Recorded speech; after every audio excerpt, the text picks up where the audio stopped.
செங்கல்பட்டு மாவட்டம் மறைமலை நகர் சிப்காட் பகுதியில் இயங்கி வரும் பிரபல உள்ளாடை தயாரிப்பு நிறுவனம் மூடப்பட உள்ளதாக அறிவிக்கப்பட்டதை அடுத்து அங்கு பணியாற்றும் 500க்கும் மேற்பட்ட பெண் தொழிலாளர்கள் உள்ளிருப்பு போராட்டத்தில் ஈடுபட்டு வருகின்றனர்.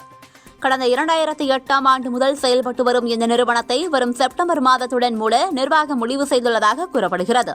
இதையொட்டி நீண்ட ஆண்டுகளாக பணியாற்றி வரும் தங்களுக்கு ஆண்டுக்கு 1 லட்சம் வீதம் பணி நிறைவு பலன்கள் வழங்க வேண்டும் என தொழிலாளர்கள் வலியுறுத்தி வருகின்றனர். ஆனால் நிர்வாக தரப்பில் ஆண்டுக்கு 6000 முதல் 15000 வரை மட்டுமே தர முடியும் என தெரிவித்ததால் அதிருப்தியடைந்த தொழிலாளர்கள் நிறுவனத்திற்குள்ளேயே அமர்ந்து போராட்டத்தை தீவிரப்படுத்தியுள்ளனர். மறைமலை நகர் பகுதியில் தொடர்ந்து தொழிற்சாலைகள் மூடப்பட்டு வருவதால் ஆயிரக்கணக்கானோரின் வாழ்வாதாரம் கேள்விக்குறியாகியுள்ளதாகவும் அரசு இதில் உடனடியாக தலையிட்டு உரிய தீர்வு காண வேண்டும் என்றும் கோரிக்கை வைக்கப்பட்டுள்ளது. கார்த்திக், நான் இந்த கம்பெனி வந்து 12 வருஷமா வேலை பார்க்குறேன். இந்த கம்பெனி வந்து திடீர்னு இப்போ மூட போகிறதா சொல்லிக்கிறாங்க. மூட போகிறதா சொல்லி செட்டில்மெண்ட் கேட்குறதுக்காக இப்போ அவங்க சைடில் செட்டில்மெண்ட் அமௌண்ட் கம்மியாக சொல்கிறாங்க. நாங்கள் கேட்கறது ஒரு வருஷத்துக்கு 1 லேக் கேட்குறோம். அவங்க பேசிக் சேலரி வருஷத்துக்கு 1 மாதம் சேலரி தரேன்னு சொல்றாங்க. பேசிக் அது எங்களுக்கு பத்தாது. நாங்கள் வருஷத்துக்கு 1 லேக் கேட்குறோம். அவங்க இது வரைக்கும் எப்படி அமௌண்ட் தான் சொல்லலை. எப்படின்னா சேலரி தான் சொல்றாங்க. 1 மாதம் சேலரி தரேன்னு சொல்றாங்க. 1 வருஷம் வேலை பார்த்தா 1 மாதத்து சேலரி, 5 வருஷம் வேலை பார்த்தா 2 மாதத்து சேலரி, அந்த மாதிரி இந்த வருஷ கணக்கு வச்சு சேலரி தான் சொல்றாங்க. எங்களுக்கு இவ்வளோ அமௌண்ட் தருவோம் அப்படின்னு சொல்ல மாட்டாங்க. இல்லை பர்சன்டேஜுக்கு அப்படின்னு சொல்ல மாட்டாங்க. நாங்கள் கேட்கறது ஒரே ஒரு அதுதான், எங்களுக்கு 1 வருஷத்துக்கு 1 லேக் கொடுங்க அப்படின்னு தான் கேட்டுன்னு இருக்கோம்.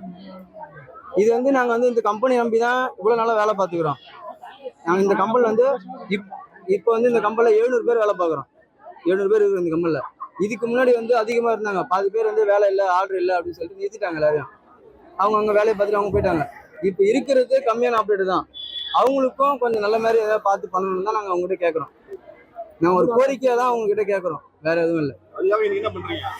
நாங்கள் அதுக்காக இப்போ நாங்கள் ஸ்ட்ரைக் பண்ணுறோம். ஏன்னா உள்ளவே தான் பண்ணலான்னு பிளான் பண்ணோம். அது நாங்கள் கேட்டதுக்கு ஒத்துக்கல. அதுக்காக நாங்கள் கேட்டான வந்துட்டோம்.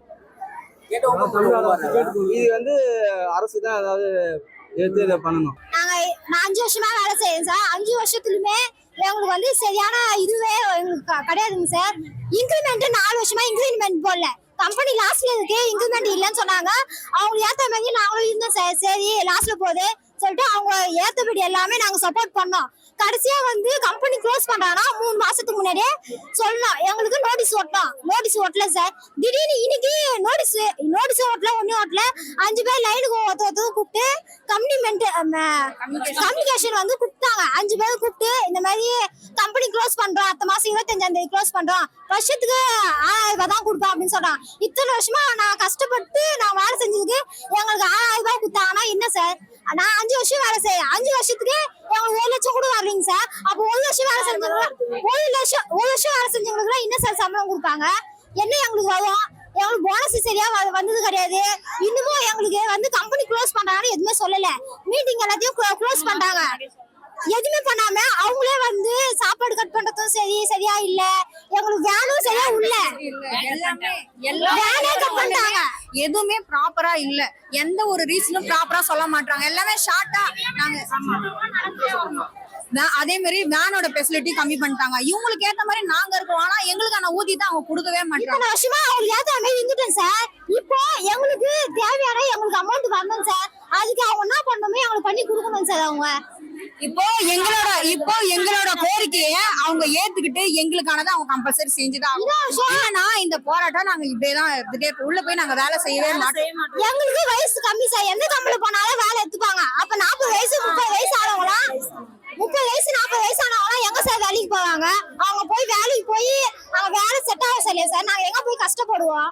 இவங்க திடீர்னு இப்படி சொன்னீங்கன்னா நாங்க எப்படி சார் 3 மாசத்துக்கு எந்த கம்பெனிக்கும் போக முடியாதுங்க சார். எல்லாமே க்ளோஸ் ஆனதுதான் சார். 3 மாசத்துக்கு அப்புறம் தான் கம்பெனி போக முடியும். எங்களுக்கு 3 மாசத்துக்கு என்ன சார் சம்பளம் வரும்? 3 மாசத்துக்கு வீட்டுல இருந்து நாங்க என்ன பண்ணுவோம்? எங்க குடும்ப கஷ்டத்துக்கு என்ன பண்ணுவோம் சார்? நாங்க எல்லாருமே இஎம்ஐ எல்லாம் வாங்கி வச்சுக்குவோம். நான் இங்க 3 வருஷமா பண்ணிக்கிறேன். இப்போ திடீர்னு அடுத்த மாசம் கம்பெனி மூட போறோம்னு சொல்லிட்டாங்க. அதனால நாங்க எங்களுக்கான ஊதியத்தொகை நாங்க கேட்டோம். எங்களுக்கு இவ்வளோ அமௌண்ட் தான் சொல்லிட்டு ஒரு அமௌண்ட் சொன்னாங்க. அந்த அமௌண்ட் எங்களுக்கு போதியமான அமௌண்ட் இல்லை. அதனால நாங்கள் எங்களுக்கான அமௌண்ட் நாங்கள் சொல்லியிருக்கோம். அது அவங்க தர முடியாது அப்படின்னு சொல்லிட்டு சொல்லிடுறாங்க. அதனால இந்த போராட்டத்தை வந்து நாங்க எடுத்துருக்கோம். புரியல. நாங்க சொல்லியிருக்கோம் வருஷத்துக்கு 1 லேக் வேணும்னு சொல்லிட்டு சொல்லியிருக்கோம். அவங்க வருஷத்துக்கு 6000 ரூபாய் மட்டும்தான் தருவேன்னு சொல்லியிருக்காங்க. நாங்க வருஷத்துக்கு 1 லேக் வேணும்னு சொல்லியிருக்கோம். அவங்க வந்து கேட்டு சொல்றேன் அப்படின்னு சொல்றாங்க. இந்த போராட்டத்தை வந்து கைவிட சொல்றாங்க. ஆனா நாங்க வந்து கைவிடுற மாதிரி இல்லை. எங்களுக்கான தீர்வு வந்ததுக்கு அப்புறம் தான் நாங்க இந்த போராட்டத்தை கைவிடுவோம். போராட்டம் நான் 3 வருஷமா இருக்கேன்.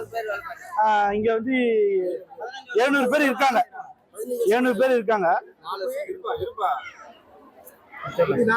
இப்போதைக்கு 400 பேர் 300 பேர் குறைச்சிட்டாங்க. கம்பெனி மூட போறான்னு சொல்லிட்டு ஆளை குறைச்சிட்டாங்க.